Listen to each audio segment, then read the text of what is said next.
আসসালামু আলাইকুম। Second ODI match চলে আসলো ওয়েস্ট ইন্ডিজের সাথে। তবে প্রথম ওডিআই ম্যাচের মতো যে উইকেটটা তৈরি করেছিল বিসিবি, সেম উইকেটে কি বাংলাদেশ আবার খেলবে এবং সিরিজটা উইন হবে জিতে? কি মনে হয় আপনার?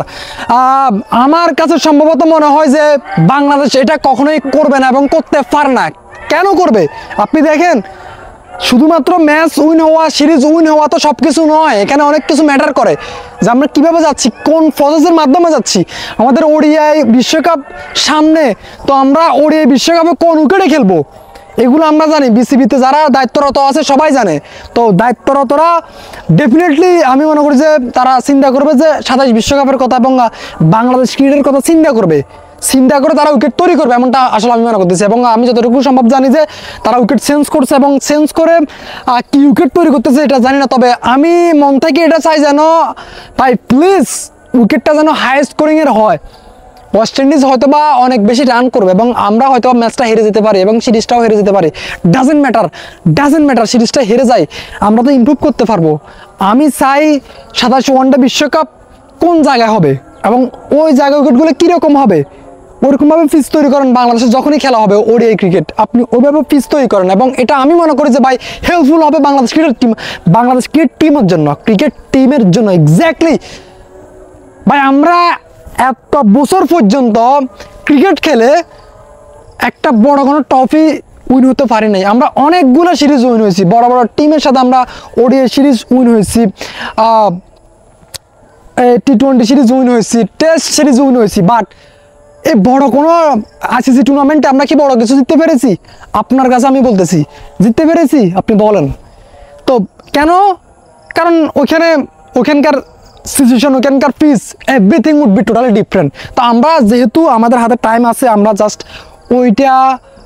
ওইটা ফোকাস করে আমাদের কাজ করতে হবে। ইনশাল্লাহ আমরা ভালো কিছু করতে পারবো। এবং কি দেখেন ভাই, ওডিআই বিশ্বকাপ তো সামনে, ঠিক আছে?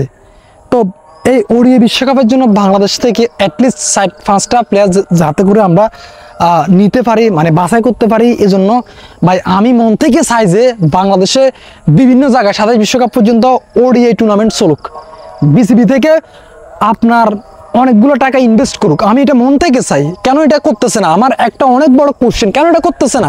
বিসিবি থেকে টাকা নাই? ডেফিনেটলি বিসিবিতে অনেক টাকা আছে, কিন্তু ওইগুলো খরচ হচ্ছে কিসের পিছনে?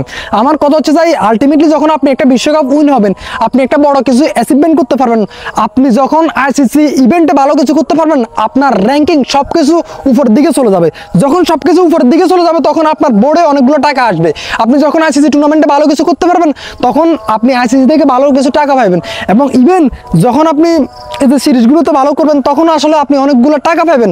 তো এখানে ভাই টাকা ইনভেস্ট করলে টাকা আসতেছে কেন? তাহলে ইনভেস্ট হইতেছে না। ইনভেস্ট তাহলে হয় কোন জায়গায়? বিপিএলে যখন বিপিএল শুরু হয় তখন বিপিএল শুরু হওয়ার আগে বিভিন্ন ধরনের সিঙ্গার এনে আমরা 3 কোটি টাকা, 5 কোটি টাকা, 7 কোটি টাকা দিয়ে থাকি। তো ওইটা কি আমাদের আলটিমেটলি লাভ হয় না? লাভ হয় না। আমার কথা হচ্ছে যে ক্রিকেটের জন্য কাজ করুক যে বিসিবি প্রেসিডেন্ট হোক না কেন, যে আসলে আপনার বিসিবিতে দায়িত্বরত থাকুক না কেন, আমার কথা হচ্ছে যে সে যেন ক্রিকেটকে ভালোবাসে, সে যেন একজন ক্রিকেটার হয়। আমি এটা মন থেকে চাই।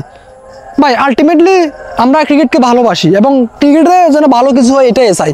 যে কেউ দায়িত্ব থাকতে পারে, আপনি দায়িত্ব থাকতে পারেন, আমি দায়িত্ব থাকতে পারি, বাট দায়িত্বরত অবস্থায় আমি যেন ভালো কাজ করতে পারি, ক্রিকেটের জন্য উন্নত করতে পারে, ক্রিকেটটা যেন ভালো কিছু করতে পারে, ক্রিকেট যেন অনেক দূর এগিয়ে যেতে পারে, এটা চাই মন থেকে। আমাদের জাস্ট এদিকে পকেটের দিকে তাকাইলে হবে না, নিজের কথা চিন্তা করলে হবে না। আমাকে পকেটের দিকে চিন্তা করলে আমি আগাইতে পারবো না, আমার ক্রিকেট এগিয়ে যাইতে পারবে না, কখনোই না, এটা কখনোই সম্ভব নয়। তো এই উইকেটটা দেখে আমার খুবই খারাপ লেগেছে এবং আসলে রাগে জিদে এ ধরনের কথা বলতেছি, বুঝতে পারছেন? যাই হোক, আপনারা সবাই ক্ষমা করবেন যদি আমার কোনো ভুল ত্রুটি হয়ে থাকে এবং আপনাদেরও মতামত জানাবেন। এবং কি বাংলাদেশের জন্য অনেক শুভকামনা রইল পরবর্তী ম্যাচের জন্য। আশা করি যে বাংলাদেশ ভালো উইকেটে ক্রিকেট খেলে ওয়েস্ট ইন্ডিজের সাথে দুর্দান্তভাবে পারফরমেন্স করে ম্যাচটা জিতবে এবং সিরিজটাও উইন হবে ইনশাআল্লাহ। আল্লাহ হাফেজ, thank you very much, see you another time.